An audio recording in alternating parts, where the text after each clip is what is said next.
Ukrainian forces are still trying to advance deeper into Russia's Kursk region. It's now been more than a week since Ukraine began its stunning, unprecedented operation across the Russian border.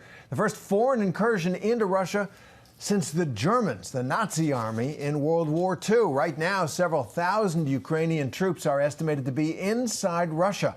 But despite Ukraine's advance, the Ukrainian Foreign Ministry is telling reporters that, quote, it's not interested in taking the territory of the Kursk region. So for more, let's bring in ABC News chief foreign correspondent Ian Pannell. He's live in London. Ian, good to see you. Well, if they're not trying to take territory, what are they doing there? Yes, very good question. I think President Zelensky is being a little disingenuous there.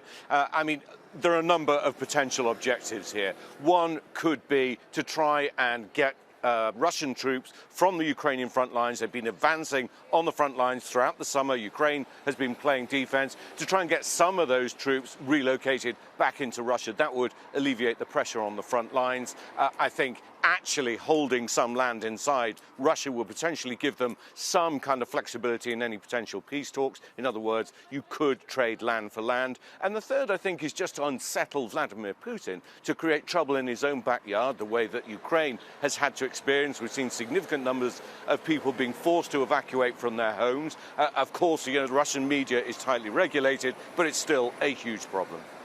Yeah, and he certainly looked very upset in his comments, as he would be. So you've covered this war from the beginning. What did you make of it when you heard that that Ukrainian troops had crossed the border? How serious is this, do you think?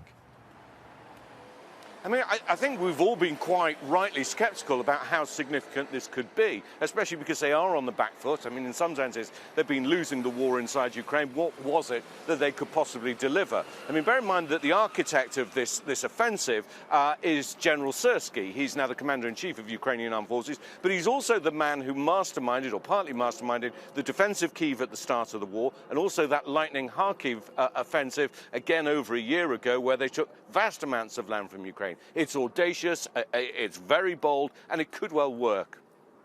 And probably good for morale for the Ukrainian people who have been suffering so much. Ian Pannell in London, thanks very much.